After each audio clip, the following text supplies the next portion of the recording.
qu'on voit clairement là sur le Bitcoin en ce moment, c'est une vraie respiration. On est en unité de temps mensuelle, on constate cette énorme mèche qui témoigne du fait que le cours commence à bien respirer quand même. On avait eu du mal à casser les 47 000, regardez où on se trouve actuellement. On est quasiment aux 44 000. Descendons un peu d'unité de temps en unité de temps hebdomadaire, on constate également une vraie respiration. On a quasiment avalé la bougie précédente, donc on tablerait comme toujours, comme préconisé, comme premier objectif les 41 000. Pour ce qui est du daily, allons-y, qu'est-ce qu'on constate? On constate clairement qu'on a cassé, comme précisé dans les précédentes vidéos, notre droite de tendance au niveau clairement des 45 000. Comme vous voyez, là, on est dans une tendance baissière, ça a été confirmé, et ce qu'on peut voir, c'est que c'est prêt pour durer, car des confirmations ne font que s'enchaîner. Donc là, on tablerait sur minimum, les 41 000, pour ne pas dire par extension les 40 000 dans un premier temps. Essayons de voir également ce qui se passe au niveau des indicateurs. C'est clair, on a cassé également la Kijun, ce qui montre clairement un signal fort de baisse, pour confirmer. Qu'en est-il des moyennes mobiles? Au niveau des moyennes mobiles, c'est quand même assez clair.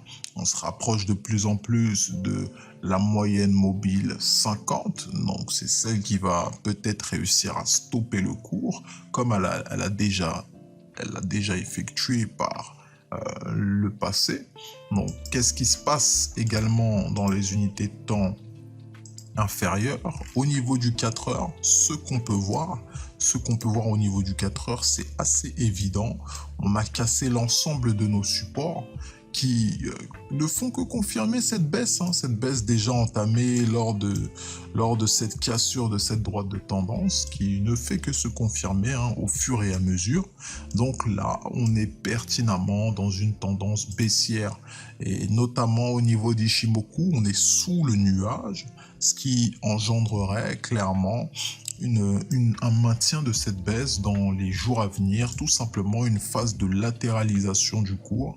Pourquoi? Parce qu'on a connu une hausse sans précédent dans les cryptos ces derniers temps. Le bull run, lui, il est toujours d'actualité, mais on est bel et bien dans une phase de respiration. Qu'est-ce qui se passe maintenant au niveau de l'unité de temps 1 heure? Il faut savoir que c'est la plus intéressante. Pourquoi? Parce qu'elle nous a donné un signal très pertinent ces derniers temps, notamment pour les membres de la communauté. Si vous avez eu la puissance de suivre ce signal, et actuellement, on peut vous assurer que vous êtes bel et bien en gain. Pourquoi? Qu'est-ce qu'on avait au niveau de cette unité de temps 1 heure? Bon, déjà, comme précisé, on vous l'avait dit que c'était soit on partait au-dessus des 50 000 et on allait chercher les 55 000, soit on allait effectuer ces phases de latéralisation. Donc déjà, au niveau de ces phases de latéralisation, avec la stratégie des ranges qu'on vous enseigne, vous avez déjà pu vous en sortir. Regardez alors ce qui s'est passé hier. On va le dessiner ensemble, d'accord? Qu'est-ce qu'on a eu? On avait tout simplement un beau petit triangle là qui était en train de se dessiner. Je pense que vous voyez où je veux en venir. Ce beau petit triangle là, il était clair, il était assez évident à voir, honnêtement. Il était assez évident à voir. Donc là, clairement, lorsqu'il y a eu une cassure, de toute façon, soit ça cassait vers le haut, soit vers le bas. Mais dans tous les sens, il allait avoir une cassure de ce triangle. Pourquoi? Parce qu'elle était évidente. En fait, on est clairement à la baisse. Suite à la cassure en fait de ce triangle-là, vous avez juste à reporter la distance du triangle, le reporter, c'est ce qui a été préconisé pour les membres de la communauté. Pour les plus prudents, vous pouvez déjà commencer à sécuriser une partie de la position, et pour les plus agressifs, vous pouvez laisser tourner le trade tout en sécurisant quand même votre trade. Donc mettez votre take profit sur votre point d'entrée. Tout ça, ça se soit au niveau de la plateforme Bybit, hein, n'hésitez pas. Donc après ça, vous pouvez laisser votre trade en visant, comme dit, hein, les 41 000 ou 40 000 par extension pour les plus gourmands, d'accord? Mais ceux qui sont extrêmement agressifs pourront laisser jusqu'aux 35 000, si tant est qu'on aille jusqu'à ces niveaux-là. Donc comme vous le voyez, un signal assez intéressant, hein, qui a été effectué. Donc ça laisse vraiment confirmer cet état de baisse actuellement sur le Bitcoin. Mais ce n'est pas tout, car on constate les mêmes effets au niveau de l'Ethereum. Allons voir ce qui se passe en mensuel. En mensuel au niveau de l'Ethereum, ce qu'on peut voir c'est quoi? Également une respiration mais beaucoup plus prononcée par rapport au Bitcoin. Ce qu'on peut voir, c'est quoi en weekly? En weekly, ça nous montre également qu'on n'a pas avalé une bougie, mais quasiment 3 bougies. Vous constatez? Et là, on arrive même en weekly à toucher la Chikou, ce qui montre déjà un signe de baisse plus prononcée sur l'Ethereum. Donc là, actuellement, vous constatez qu'on est au niveau des 13 000, des 1350, hein, ce qui est un niveau très fort, hein, qui a eu du mal à être cassé, on le précise. Donc là, c'est décisif. Est-ce qu'on va casser ce niveau-là? Est-ce qu'on va pas le casser? Si on le casse, il faut savoir qu'on pourrait tabler directement sur les 1000, hein, sur les 1000, voire même les 900 par extension, avec cette mèche ici.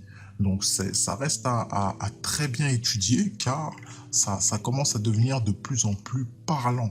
Donc là, comme vous le constatez, on est en unité de temps quasiment journalière et on voit que là, on est clairement au niveau du nuage.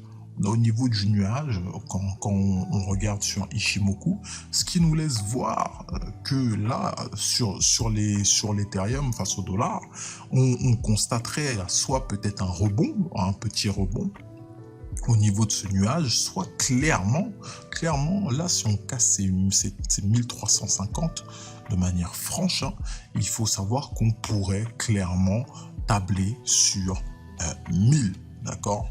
1000 dans un retour sur 1000, ce qui fait que il faudrait avant ça avoir une confirmation, d'accord? Il faudra avoir une bonne confirmation au niveau de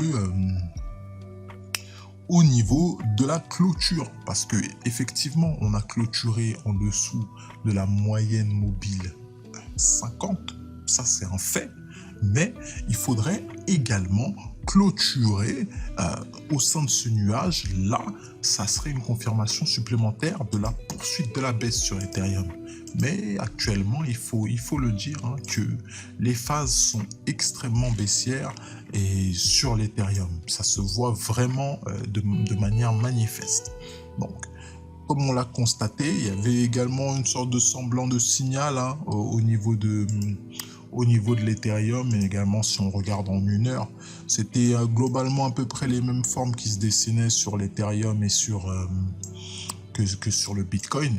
Ceci dit, c'était moins évident que sur le Bitcoin, donc il y avait aussi moyen de le prendre, mais évidemment les configurations n'étaient pas aussi claires. Donc ceci dit, comme vous le constatez, la tendance baissière est clairement prononcée sur les cryptos. À voir, tous les plans sont lancés, tous les plans sont donnés. Constatez juste qu'il va falloir être dans une gestion optimisée, hein, de votre capital. Les plus prudents, comme vous le savez, mettez vos profits sur des niveaux assez rapprochés. Et ceux qui misent sur la baisse continue, eh ben, ils pourront mettre leur profit, leur take profit au niveau des 40 000 pour le Bitcoin et au niveau des 1000 pour l'Ethereum.